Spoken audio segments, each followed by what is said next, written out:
คนเครื่องคนคลองขึ้นรถพี่น้องนี่เนาะมีน้ำเคี้ยวน้ำแดงน้ำส้มแล้วก็จอก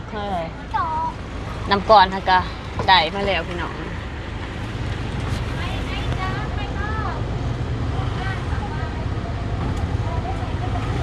เมื่อกี้นี่ไปแวะครับเออรอดเนาะเพื่อนเพิ่นก็มีมัดแขนแต่ว่าเพิ่นกาได้ไปทำบุญน้ำมื้อนี้เพราะว่าแล้วช่วงเช้าแล้วก็มีแต่มวลซืนซื้อเนาะก็เลยว่าหับเพิ่นมาน้ำเลยมีน้ำไปสีน้ฮะำน้ำชมน้มีน้ำชมมียังอีกำมีน้ำไปสี น้ำฉีกแล้วมียังอีกจอกมีจอกแล้วก็มียังอีกเนาะมีน้ำแข็งมีน้ำแข็งเวลาสิกินน้ำซียังเนาะมีน้ำแดงตุ๋ยได้กินน้ำวัดลมค่ะน้ำแดงตุ๋ยได้คิดกันน้ำแดงกินน้ำแดงมันตุ๋ยกระยามันปะหยิบมันบ้านเวลาสิไปใส่ก่อนในบ้านได้ไปวัดวัดยังวัดชุย่าวัดทุญ่าบ้านได้เลยเอามือของเอาสิไปกินขับบุญเลยนะบุญบานบางคนวันที่10ได้พี่น้องคุณตามาบ่เฮ้ยเอาบัวบ่ไม่บักใหญ่สบายดีพี่น้องเขาต้องทำสู่ซ่องทิปแชร์หน่อได้พี่น้องตอนนี้ทิปอยู่ที่วัดบ้านตั้งว่ายน้ำพี่น้องนักข่าวไปใช้ไปเอาด้านห้อยพระบาทไปเอายังก่อห้อยพระบาทอยู่ใช่มันมีห้อยพระบาทอ่ะดิ้นพระบาทห้อยพระบาทโอ้ยปุ๊บอยู่ใช่มาจากนี่เสียขึ้นภูกระเบนมาโอ้เอามาจากพี่เสียพึ่งภูกระปีดห้อยบ่หรือว่าเป็นอะไรเป็นห้อยเลยแหละตัดมาบ่เขาว่าไงว่าห้อยคนนี่แหละฮาราตัดมาบ่หรือจังไดตัดมาแต่หินบ่อ๋อไปเด้อที่ดีออกนั้นขอบใจเด้อตอนนี้ทิพย์อยู่ที่วัดบ้านตั้งว่ายน้ำพี่น้องวัดที่ทิพย์เคยมาวางศิลาฤกษ์เมื่อส่วนเดือนก่อนที่ไปเวียงจันทร์แล้วมาด่วนมางานวางศิลาฤกษ์ในวัดนั่นแหละพี่น้องครั้งนั้นทำมางานวางศิลาฤกษ์ส่วนครั้งนี้แล้วเป็นมางานบุญผาป่าเป็นผาป่าที่ลูกหลานที่ว่าไปทำงานอยู่ประเทศไทยเพิ่นเฮ็ดผาป่ามาบ้านเพื่อที่จะมาก่อสร้างศาลาโฮงธรรมอยู่บ้านนี่แหละพี่น้องศาลาโฮงธรรมหรือว่าบ้านที่จะเอิ้นว่าฮ้อแจกเนาะสร้างขึ้นแทนลังเก่านี่พี่น้องตัวนี้เป็นลังเก่าเป็นลังใหม่แล้วก็สุดโทรมแล้วก็มันหน่อยวันนี้เพิ่นกำลังสิเฮ็ดใหม่นี่ตัวนี้เนาะ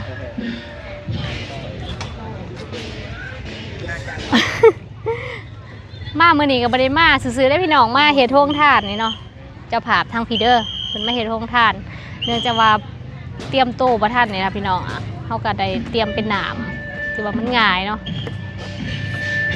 ตอนนี้ไก่สิฮอดยามแห่ผ้าป่าแล้วครับแห่ผ้าป่าแล้วจังสิได้ย้ายหนามเตรียมมากินบ่อีหล่ะหนามกินหนามได้เนาะฮะหนามยังก็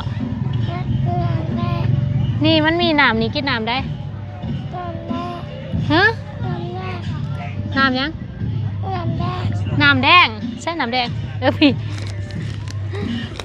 นี่ป่ะเจ้าที่บ้านเจ้าตั้งไว้เพื่อจะกินก่อนน้ำแดงจะกินน้ำแดงศาลาโฮงธรรมกาตอนนี้กาได้ก่อเอวขึ้นไปแล้วนะพี่น้องผู้ใดอยากโมอยากทานกาสามารถหัวบุญนำกันได้เด้อพี่น้องกันยังขาดแค่ลายอย่างอยู่เนาะบรรยากาศในงานกาถือว่าคือคืนเด้อพี่น้องผุนทั้งนั้นก็มีการเสพกองตุ่มกองห้ามทางบุญเกี่ยมถ่ายแห่ประมาณ3 โมงเลยเนาะเพิ่นสิแห่คนกาเริ่มทยอยกันมาแล้วพี่น้องบรรยากาศคือคืนได้แต่ขนาดเขามานะเสียงเพิ่นแบบว่าแห่นะพี่น้องแบบว่าบ้านอื่นที่มานะเป็นแห่แบบแห่ทาแต่ว่าพระป่ายังมาบ่ฮอดเนาะผู้ดีมาทาห่วมกระบวนกันหลายเด้อพี่น้อง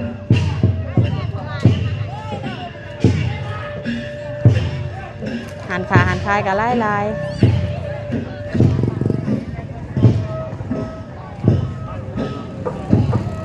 บุญใหญ่เด้อพี่น้อง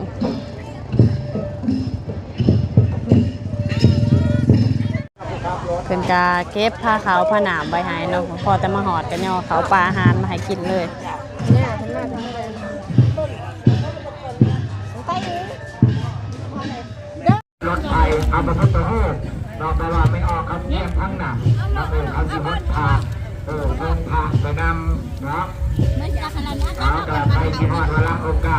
ไปโมน้ำลายอาจารย์ บ่ได้ได้จับบังไฟเลยซะเนาะมา ไม่ได้เอาตั้งแล้วอ่ะ ทีมงานเฮาผู้ซ่าบังไฟบังหนึงพี่น้องหาแสนกับประมาณ760 บาทบังไฟขายได้เนาะบานได้นี่บังไฟมาแต่ไส แล้วแหละเนี่ย มาแต่พุ่น เอามาแต่พันจะหลายเด้เดี๋ยวมัน แม่นบ่อินซีมีกระบอกออกนี่นู่นสะ ทำในวันนี้นี่งาน สว่าง เพื่อนนอนอยู่นี่ เอาวันนี้สิได้ขับรถให้ได้ขับรถแล้วไผสิเป็นผู้ถ่ายเนาะวันนี้ไปขึ้นรถน้ำป่าเด้อ เตียงเนาะเอมมี่เนาะ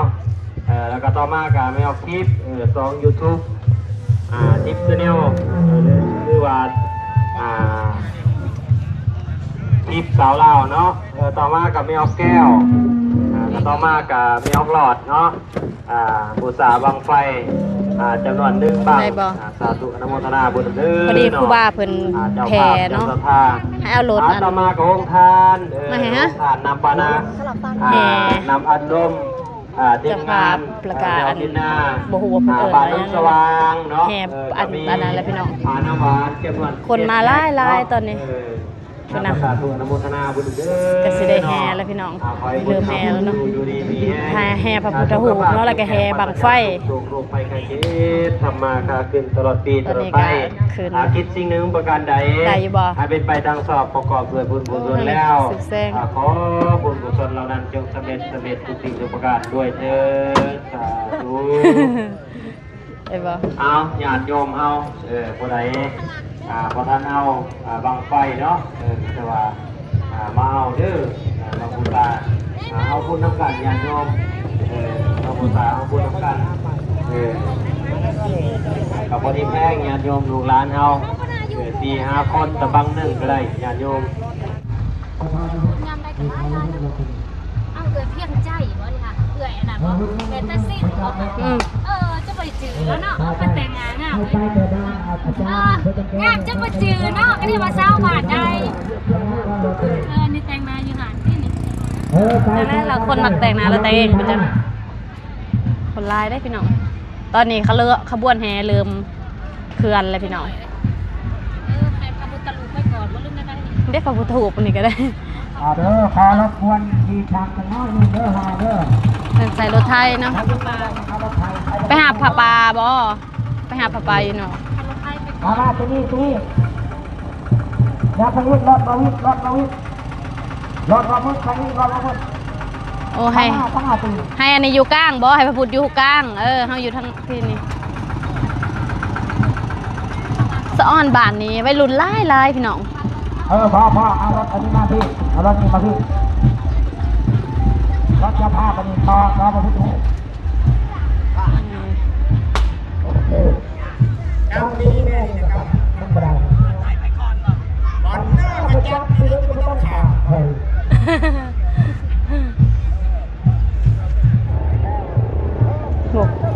ว่ารถคันนั้นก็เต็มยัดเลยพุ่นน่ะโอ้ยบ่เห็น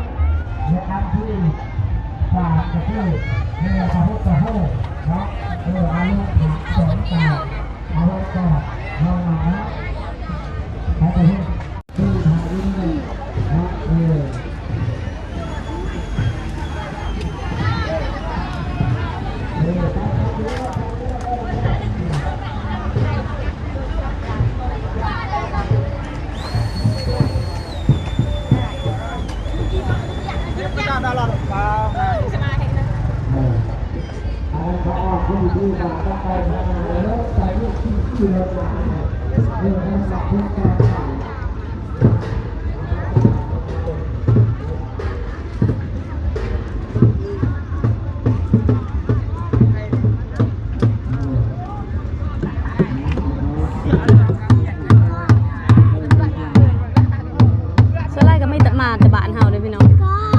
คนที่ก็มาแห่กันเนาะเพราะว่าครูบาเพิ่นไปประจำอยู่หั่นเพิ่นเป็นคนบ้านนี่เนาะแล้วก็เวลาเฮ็ดบุญบ้านเพิ่นก็แม่นมาได้มาร่วมนำเพิ่น ที่กล้องลิง พี่กองลิ้นบ่พี่กองลิ้นเนี่ยได้เขาแห่บุญนี่ กิน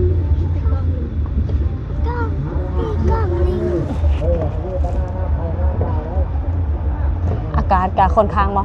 ร้อนได้พี่น้องมื้อนี้40กว่าองศาเนาะ42องศาแดดแห้งออกไปแห่หาปลาได้ลูกเพิ่นทรงผู้บ่าว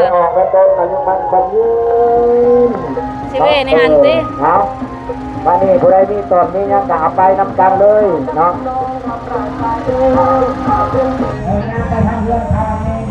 มึงอย่าขับไปเลยมึงลืมว่ามีทางลัง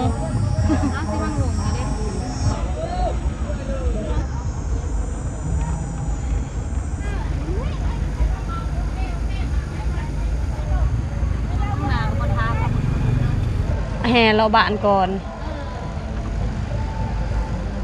คนแห่ไล่พี่น้อง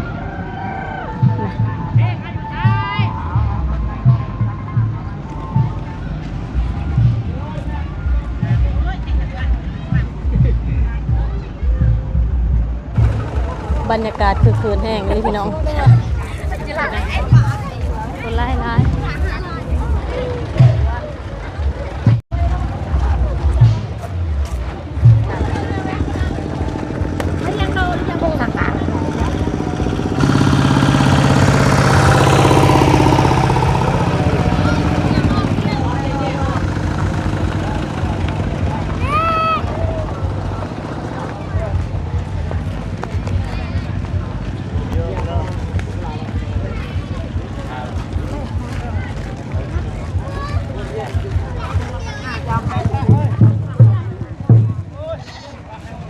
เพิ่นสิเข้าไปทางบ้านในพี่น้องแล้วก็สิกลับมาทางนี้เนาะแต่ว่ามื้อนี้สิบ่ได้ไปเนาะเพราะว่าพี่น้องย่างน้ำรถเมื่อยแห้งเนาะจังได๋เพิ่นไปฮอดพุ่นแล้วเพิ่นก็แวะออกมาอีกทางนี้คือเก่าคนน่ะก็หลายนี่ล้อพี่น้องยังเต็มอยู่นี่นะก็เอาบังไฟเอายังมาแห่นำหลายคนก็สิบ่ไปได้พี่น้องก็สิถาคือกันนั่นเหนื่อยเนาะบ่ไหวอันนี้ก็น้ำที่เพิ่นเตรียมโฮดทรงเนาะใส่ดอกไม้พี่น้องเป็นดอกคูณเบิ่งคนนะพี่น้องยังบ่ได้เบิดปานนี้เนาะหลายแด่หลายว่าส้มบ่เป็นบ้านใหญ่ได้พี่น้องโลดทันจนหอดพุปูนพี่น้องอันนี้คนยังบ่ได้สูดซ้ายนะคนที่ยางแห่น้ำฝนตัวเราจ้ะมันจะไปทำเย็นลำพอดได้กะไปบ่ไว้กันสิทาอยู่บางนี้เนาะเพราะว่าได้เป็นกสิกลับมาเลยกะไปทางนี้คือเก่าเนาะกับประกันทากันแคมทางนี่เลยพี่น้อง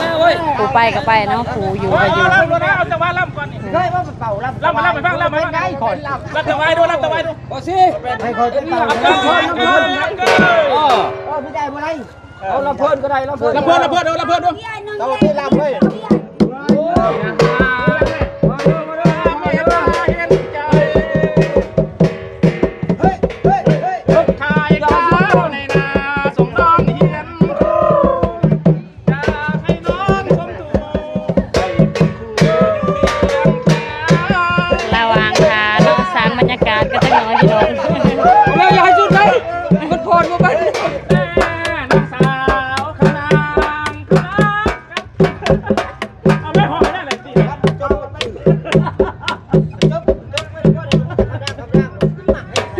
แต่คำนั่งแล้วก็เบิดจะซ้ำนั่งจากนั้นซ้ำเถื่อคำนั่งแล้วยังไม่ไปใช่อยู่แล้วคำนั่งซ้ำเถื่อแล้วยังไม่ไปหอด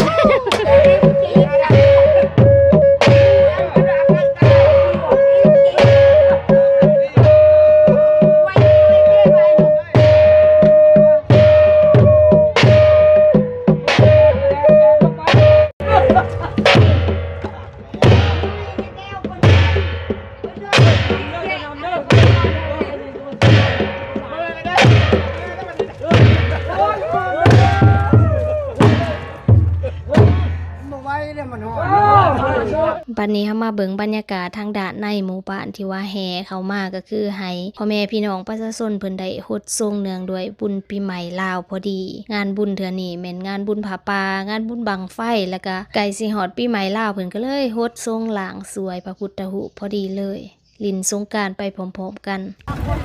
จะแย่งานอาจารย์เหรอ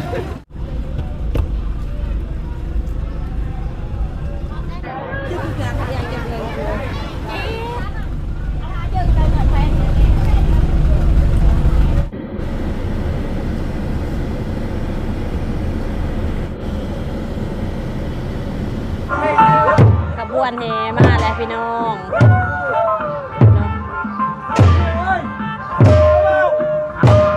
ผู้ใดที่มาโฮดก็สิมาโฮดที่นี่เนาะ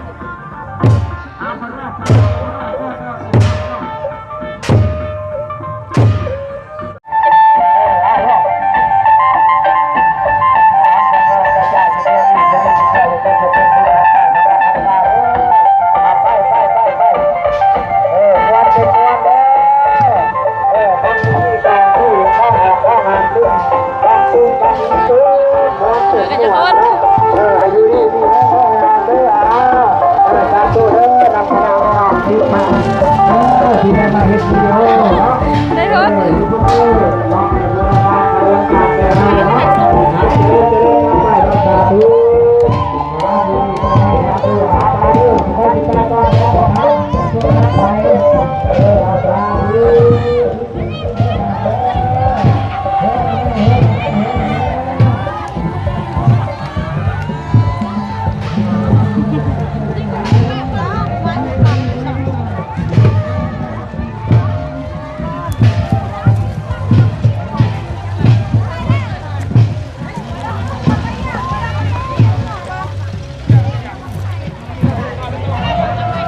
รถน้ำกันเลยทั้งนั้นพี่น้อง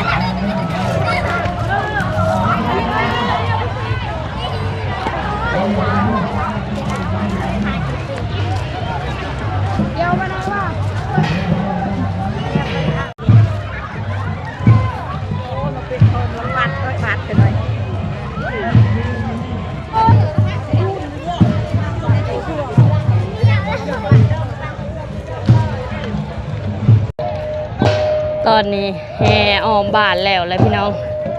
กำลังสีแห่เข้าวัดเนาะมาเล่นทางเวนไก่ได้พี่น้องแต่ว่าเบิ่งคนหน้าแน่นแห้งเนาะไพ่กับบริแบบบริยอมกับเวนแต่ผู้เฒ่าที่แบบว่าบุกแห้งไปนำบุได้นะพี่น้องคนหน้าแน่ในเรือรอทั้งผู้เฒ่าทั้งผู้นมทั้งเด็กหน่อยเนาะสามัคคีกันมามวนในมือนี้เพิ่นว่า10 ปีมีละเถือเนาะที่ว่าจะมีการแบบว่าตีกล้องห้องปลาเบิ่งกันพี่น้องเพิ่นว่าคันแบบว่ามีงานแบบนี้ก็คือต้องมีหลงงัวแน่นอนก็ถือว่าเป็นมื้องานยามดีเนาะมื้อนี้ชาวบ้านก็พร้อมเพรียงกันมาหวมเอาบุญนำกันพี่น้องอันนี้แม่นนางทาครับขบวนนะพี่น้องขบวนก็เพิ่นก็แห่มาไกลสิฮอดวัดแล้วก็แห่มานำทางโอ้คนแห่อยู่พันเพิ่นตั้งขบวนอยู่นอกวัดนะพี่น้องเพิ่นจะแห่เขามาในวัดเนาะตอนนี้ก็เริ่มแห่แล้วพี่น้อง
บาทเด้อผู้ชายคลิปลงคลิปหรือว่าไม่ให้บาทระวังรถเด้อเด็กน้อย เอาให้มวนเป็นคือกันกันเด้อทุกคนเด้อพี่น้องอย่าเจ็บอย่าเป็นให้ร่ำให้ด้วยดีๆเด้อพี่น้องเด้อให้ช่วยให้ด้วยขึ้นบ้านเก่าอายุทุกเจ้าพันปีจะได้หนาให้สุขภาพเป็นอย่าเจ็บอย่าเป็นบุญทักษาทักษะทักษะเทวดาคุ้มครองเด้อไปออกเป็นต้นยาลูกยาวีล่ะมาดูเงินปลาใดที่แรงเชื่อลอยเด้อปัจจัยบนพื้นจำไว้เด้ออ่อนยังไงอ่อนใจจ๋าเด้อเงินปลาใดได้ไหมอ่ะ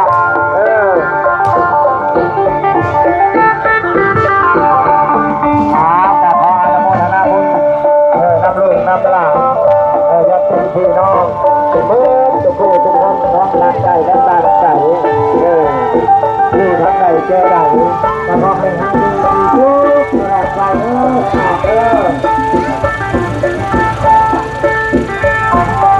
ราคาทุกอนุโมทนาให้เจริญเจริญให้สุขภาพได้เจรจาเป็นบุญบาปในอุปถัมภ์ในจังหวัดในคนที่จิตใจข้างห้องข้างห้อง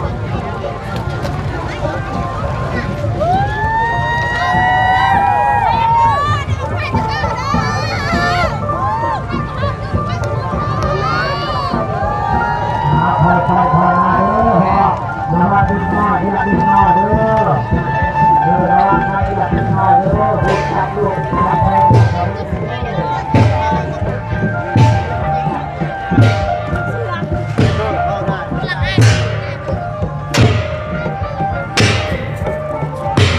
มาบันนี้นาข้าวเลย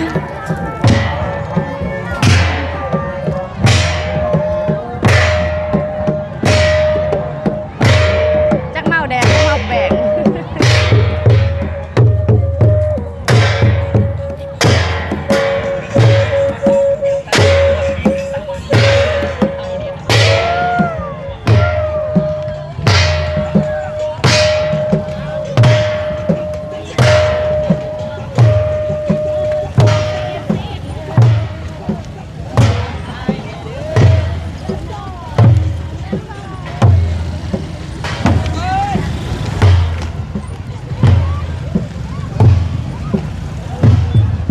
คนยังไล่เรียนแล้วพี่น้องพาร้านลงยางแล้ว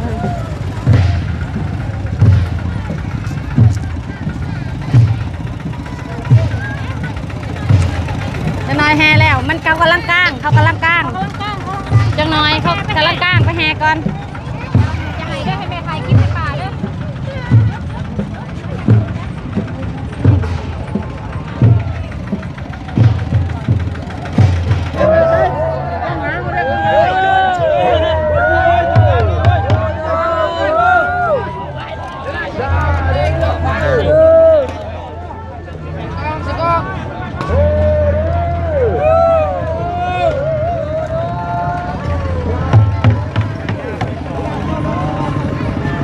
ให้เพื่อนใครชนะ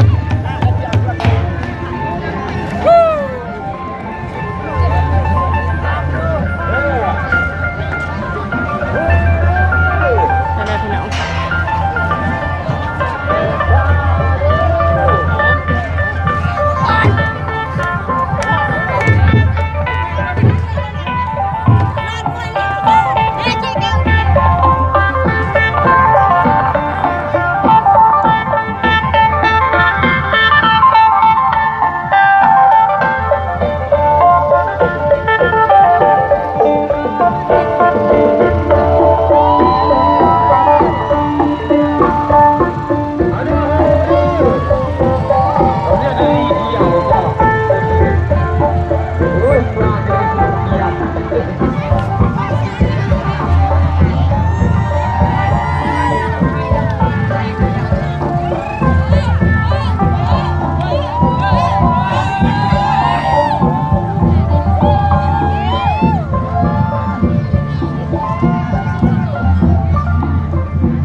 วันเลยคนยังบ่เบิดอยู่พี่น้องก็ได้หอบหนึ่งแล้วคนนี่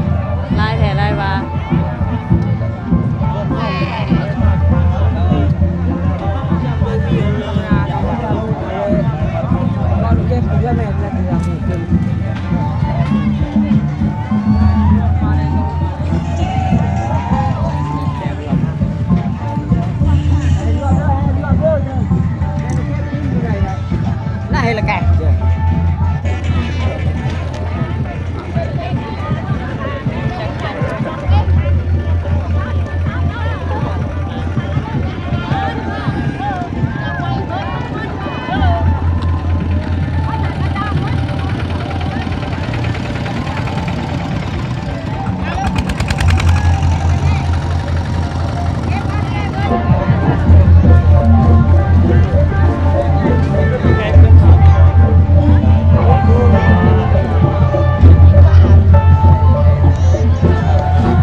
อนนี้ก็เสร็จสิ้นแล้วพี่น้องแห่แล้วเนาะอันนี้ก็สิ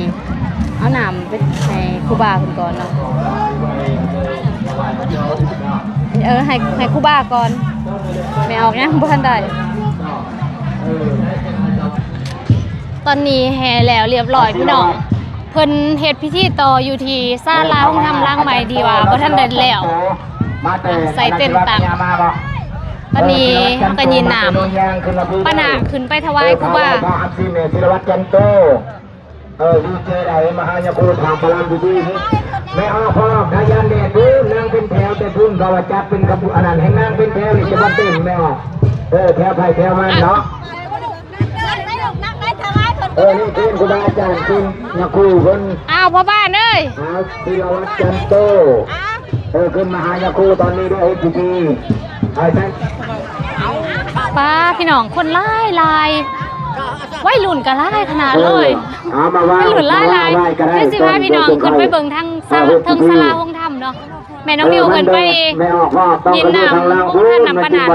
นี่สิพาพี่น้องไปเบิ่งทางกันตอนนี้ทางครูบาเพิ่นก็กำลังรวบรวมปัจจัยแล้วก็สิอ่านไล่สื่อเจ้าภาพพระป่าในครั้งนี้ป้าคนไล่แถไล่วะขึ้นมาในศาลาห้องธรรมนี่บ้างส่วนขนาดได้นี่พี่น้องโอ้ขอโทษเพราะนั่นใกล้อ่ะสลายสิเป็นผู้เฒ่าผู้แก่ที่ว่าเพิ่นขึ้นมาแต่ว่าวัยรุ่นผู้น่ะพูนอยู่ฝากนั่นผู้อยู่โฮมใหม่โฮมต่อผู้น่ะเหนาเพิ่นบ่ได้ขึ้นมาพี่วัดก็ถือว่ากว้างขวางถ้าพูดอีกคนพี่ทางพี่อีกวัยรุ่นป้าที่โตมากหลายๆเลยพี่วัยละรุ่นเพิ่นอยู่ทางพี่น้ำห้องท่านเท่ากับอยู่ทางมองนี้พี่น้องตอนนี้กำลังพากันยินน้ำอยู่ศิลวัตรจันโตบุญเดือนนี้มาหอดมาเทิงเสื้อพี่น้องมาเดือดก่อนฮักกะบาลศิลาฤกษ์ตอนนี้ได้นางได้ใส่ห้องท่านต้นได้ใส่ห้องถ้ำต้นนี้เนี่ยปลาแรกก็ไปขอเรียนเชิญตั้งหน้าคณะลูกหลานจากประเทศไทยก็คือพอออกเมษาเนาะให้มาไต่เทียมใส่ทั้งนี้มาพี่กราบพระพุทธรูป3 ครั้งแล้วจึงไต่นี้กับไทยพระโยฮันยานนท์ถ่ายรูปให้กระจายเนี่ยเนาะยับขามาเนาะขน่อยเนาะทั้งหลังกับยับขามาเด้อขน่อยเด้อยับขามาจัดเจ้าเอากันเอาดื่มน้ำดื่มในก่อนจะเข้าพิธีเนาะห่อนกันหลายเนาะโอ้ย42 องศาอุณหภูมิกันเนาะขน่อยเนาะเอาเจ้าภาพเนาะดื่มน้ำดื่มในก่อนเนาะยับขามาสาธุ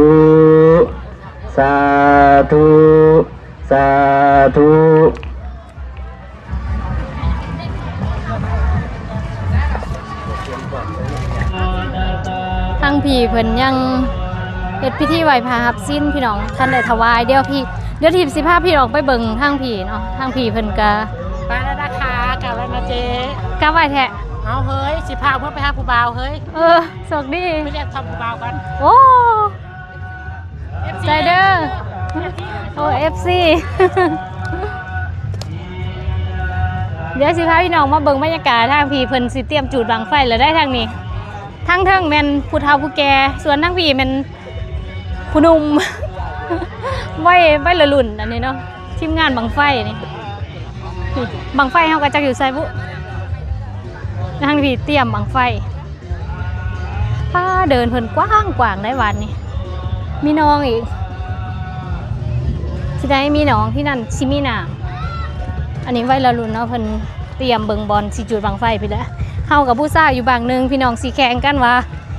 บังไฟผู้ได้สิขึ้นทางนี้ค่าเสียค่าถาเบิ่งได้เนี่ยส่วนทางนี้เพิ่นน่าจะที่กบ่ฮู้ว่าเขาเจ้าเอิ้นว่าจังได๋นะพี่น้อง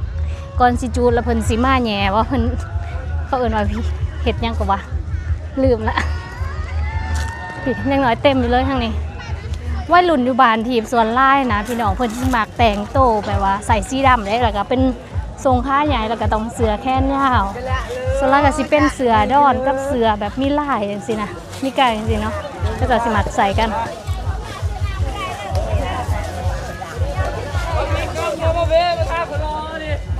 ผู้ได้รอกว่าโม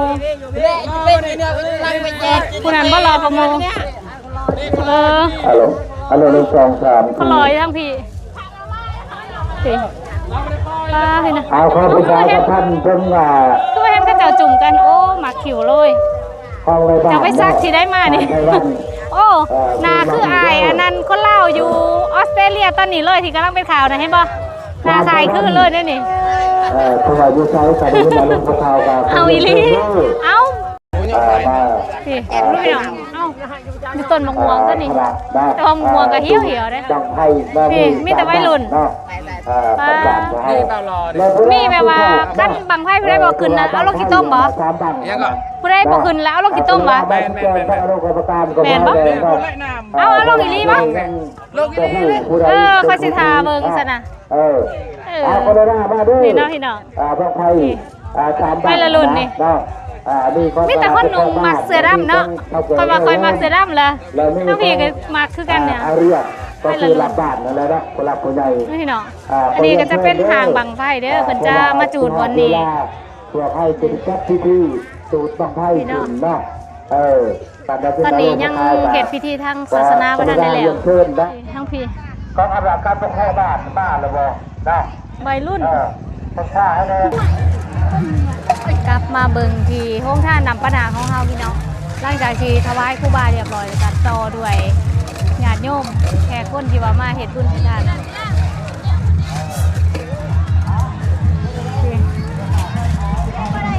นะคะดีเอาแถวว่าเอาบังไฟบังไฟเขาอยู่นี่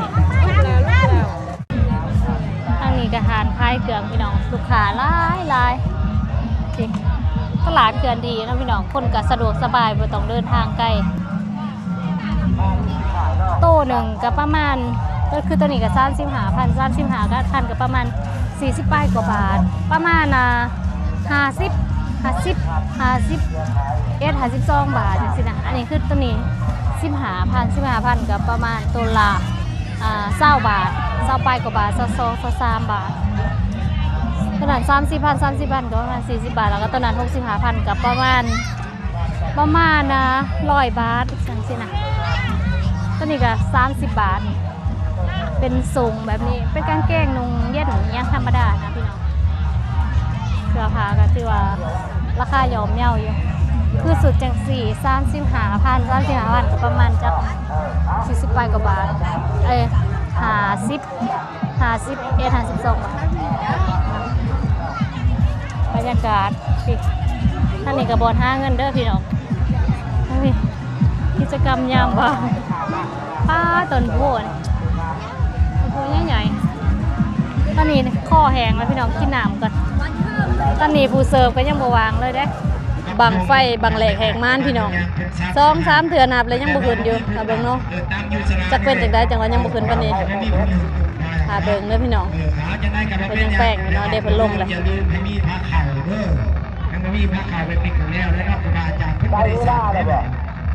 เกียมเด้อพี่น้องอันนี้อยู่ใกล้ๆน้องมิวนิวซูมไปเพราะว่ายางพันหอดเพิ่นจูดเลยยิ้วไปแล้วโอ้คุณสู้ค่ะกะลิคุณคณะปกครองบาทเนาะบางทบิดสูงพี่น้องบางที่ซ่องนี่ก็เป็นของแนวโฮมบาทนี่เนาะพี่น้องตอนนี้ก็กำลังเอาขึ้นไปมัดเนาะเบิ่งคนพี่น้องไล่แห่ไล่ว่าเอาได้เนาะว่าแม่น้องอันนี้บ่น้องที่เพิ่นจะหามลงผู้ใดที่แบบบ่ค่อยบ่คืนนั่นน่ะเอาแนวโฮมบ้านเอาแนวโฮมบ้านแต่ละบ้านเอาเนาะเต็มอยู่หาบอลไก่หางบังไฟพุ่นน่ะพี่น้องบ่ลงน้องเลยได้เพิ่นว่าเนาะสิได้หามหมู่อีกเด้อบัดนี้เนาะทุกสายตาเพิ่นว่าบ่เห็นอีกจักไปตกอยู่ไสจักไปหายอยู่ไสอีกให้กะตั้งตาทาเบิ่งบังไฟพี่น้องอันนี้บางสวนเนาะเพราะว่ายังอยู่เทิงกะลายอยู่เดี๋ยวนี้บังไฟเพิ่นบ่ได้ให้จับจูดแล้วเนาะเดินในบ้านแล้วบ้านเดินไปเพื่อนในแล้วพี่น้อง บ่ได้ห้ามลงที่ต้มจะมาบังไหนก็ได้ ของเนี่ยขึ้นไปแล้วของเนี่ยขึ้นไปแล้ว เพิ่นจะมัดไฟเอาเนาะบ่ให้จับจุดเพราะมันเสี่ยง เอาหน้าต่อไปของอันนี้เอาอีกแม่ว่าสั่นแม่นี่เป็นตั้งที่3อีกฮะ ตัวเพิ่นอะไรไหวเด้จูบไหวเด้ การนับแล้วเพิ่นบอกบ่จูดว่ะจูดบ่ใหม่มันยากเพิ่นว่าค่าตัวนับนี่แหละ เอาไหม บังที่3กำลังสิขึ้นไปแล้วมาถ่าเบิ่งมื้อนี้สิมีใครได้ลงน้ำบ่เนาะหลายๆพี่น้อง เกี่ยวนะ ผู้บ่าวก็หลายผู้บ่าวน้อยผู้สาวน้อยอันนี้ยับทานขึ้นให้มันอยู่สูงขึ้นกว่าเก่าพี่น้องเมื่อกี้นี้มันอยากต่ำเกินไปเนาะเพิ่นว่าได้ยินว่าหากก็มีขังทำอีทเลยได้บุญบังไฟป่านตังวายน้ำนี่นะแต่เก่าบ่เคยมีปีนี้เป็นปีทำอีทพี่น้องคนก็เลยว่าหลายแต่ว่าถึงบ่แม่นบุญบังไฟสามารถแต่เก่านี่ก็หลายได้ปานนี้นะคนหลายเฮ็ดบุญยามใดนี่แม่นหลายตลอดเลยทั้งผู้เฒ่าผู้แก่เด็กน้องเด็กน้อยวัยรุ่น ลงท่านน้ำบ่สั่นเนาะ โครงทานน้ำพี่น้องของเฮา บ้าน เอง เป็นบาง เนาะ คนถึงบ่สั่นเนาะถ้าเบิ่งด้วยพี่น้องสีคืนว่าฤาษีเนี่ยได้เนาะอันนี้ของทีมงานเอาเองเนาะถ้าเบิ่งพี่น้องถ้าหลุนซอยกัน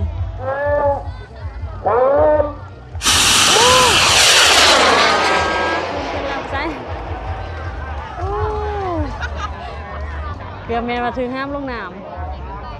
ำอ้าวลงไหวแท้ลงแล้ว เอาเนาะปลอดภัยไปด้วยทางทีมงานคนทรงเดือนเพิ่นว่าเนาะอาจจะมีอยู่3-4สายว่าซั่นเนาะการจุลยาแล้วก็ทาน ไหวรีพี่น้องแป๊บเดียวเนาะ เสื้อขายเพิ่นว่าเนาะเสื้อขายเนาะแล้วก็ทานจันทร์เพิ่นว่าเนาะแล้วก็ทานเม็ดกะแอเพิ่นว่าเนาะแล้วก็ทาน ส่วนลายบังไฟนี่ก็เพิ่นก็สิหุ่นกันหลายคนเนาะพี่น้องแม่นว่ามีแต่ผู้คนเดียวเนาะ เอา หลายคนแล้วเพิ่นหุ่นกันแบบ500,000น่ะสิก็คนละแสนคนละแสนเลย หาเพิ่นเลยทางกรรมการเฮาได้เวลาแล้วบ่ ก็ขึ้นไปจับอีกแล้ว เดินสองมาใครเป็นคนนับครับ ตกใจควันขึ้นไปอีกแล้วพี่น้องบังไฟจูติดต่อกันเลยเนาะ เอาไหมนะเป็นจะได้ไม่เป็นไทยมดกระบอกให้อ่ะ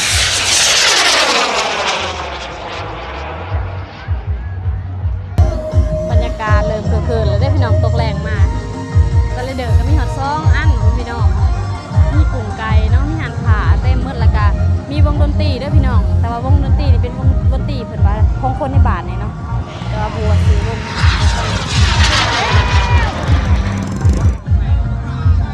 อันว่องยังเนาะนี่ว่องยังบ่มีซื้อเป็นอิเล็กโทรนเนาะที่พี่น้องเห็นนี่ล่ะเป็นวงสำหรับเทคแมงเมาหรือว่าต้องจ่าเงินเขาไปเต้นทางด้านในย้อนยุคแบบทิพสมัยวัยรุ่นเลยได้ตอนวัยรุ่นนี่สมัยวัยรุ่นนี่ที่ไปบุญเธอได้นี่แม่นได้เสียเงินจ่างเขาเต้นในนี้แหละต้องจ่างเขาเต้นทางในได้พี่น้องมันจังมวนเต้นทางนอกมันก็บ่ม่วนได้มันบ่มีคนเบิ่งต้องเขาเต้นทางด้านในคนจังแนบบุญแถวนี่ล่ะบ่มีวงดนตรีหรือว่าบ่มีแบบเซแบบลำวงหรือว่าวงแบบวัยรุ่นมักจังซี่นะบ่มีจะมีแต่เปิดเพลงจังสิเอาละกาเขาเต้นจ่างเขาเต้นอีกได้หั่นน่ะบ่ได้คายเบียร์น้องน้อยเพิ่นคือสไลเดอร์ตัวนั้นเนาะสไลเดอร์นี่ก็เป็นหน้าเก่าๆอะไรพี่น้องเห็นอยู่ประจำเนาะมางานได้ก็ได้ทางนี้ก็จะเป็นบรรยากาศหานค้าหานขายคนมาจากบ้านทิพย์นี่ก็หลายบางคนก็จะเอาตังไปขายตามงานบุญบ้านใดก็แม่นไปเบิดก็มีนะพี่น้องคือหมู่ทิพย์คือกันบางคนก็มีลูกน้อยป้าลูกน้อยไว้น้ำพ่อน้ำแม่แล้วก็ไปขายเครื่องก่อนกลับเพิ่นก็แต่งผ้าขาวผ้าน้ำสุกินเนาะทีมงานเฮาก็ได้ โบทุกตัวไรเนี่ยตัวนี้เนี่ยบ่ไรเลยเจ้าคือว่าสาวก็ตำบักหุ่งเลยเพียงจะกินน้ำได้น้ำค้างปะนั่งค่ะตอนนี้ค่ำแล้วพี่น้องกำลังสิเดินทางกลับหล่อพิเศษเด้อพี่น้องให้ทีมงานไปออกทีมสันป้านี่ไม่เต้นแท่งเพลงเมาข่าวไว้ไอ้ต้นนะข่าวไว้ไม่เท่ายังเมื่อเลยใช่ลูกเลยจ่ายเงินเด้อจ่าย 10,000พุ่นน่ะ10,000ต่อได้บ่เขามือทีมได้บ่10,000เข้ามาจิได้ดิ 10,000เขาได้มือทีมบ่อ้าวเด็ดลิขสิทธิ์โอ้น้องคุณบ้านพี่น้องกันยังมีว่าพี่น้องเพลงแมงเมาไม่ใช่บ้านทางเผามึงเอาเผาได้ไหม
กันออกกันคิดมาเผาเมื่อร้านจะให้มาจัดเมื่อเขาวงแล้วก็จำบริเมื่อ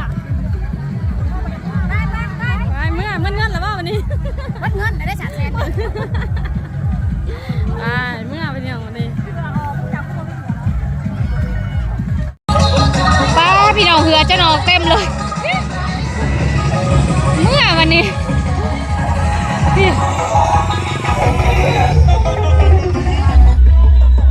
เพิ่นอยู่วัดไต่พี่น้องวัดนุ่นสว่างไต่แต่ว่าเพิ่นน่ะเป็นคนบ้านนี้เนาะ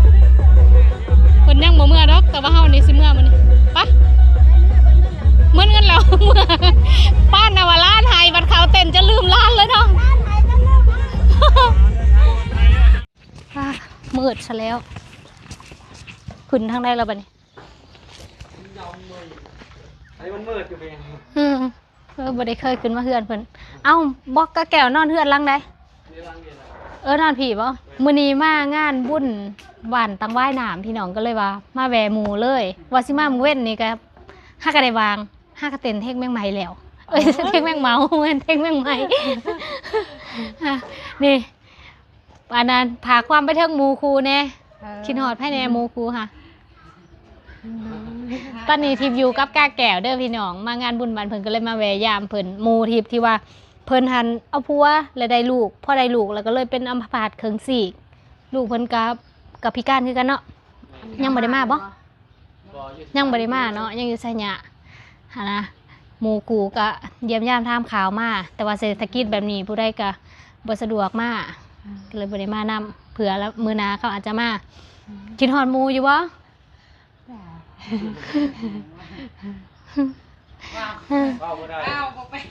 เว้าก็เว้าบ่ได้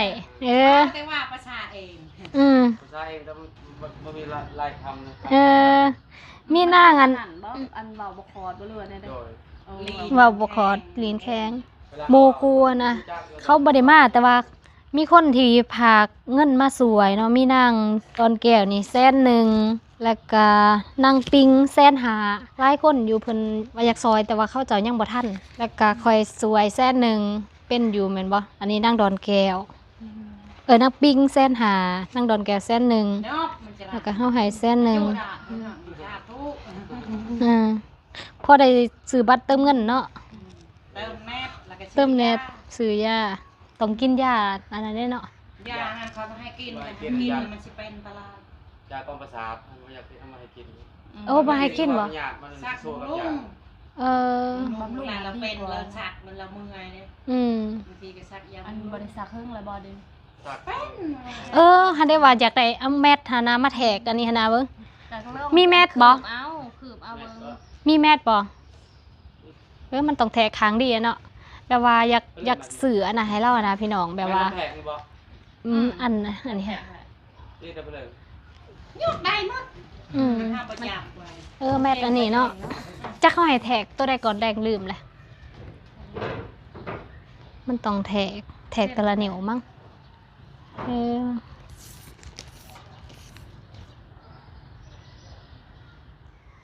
ตอนนี้มาหอเทือนแล้วพี่น้องตอนนี้เป็นเวลาประมาณ2 ทุ่ม2 ทุ่มกลัวหอเทือนว่ามวนอยู่ได้วันนี้ค่ะมวนแถววันว่าเฮ้ยกลับมาหอเทือนแล้วพี่น้องสำหรับตอนนี้ก็ขอโต้อาบน้ำพักผ่อนกันเด้อพี่น้องไปมืดเลยเจอกันใหม่ในคลิปหน้าพี่น้องสบายดี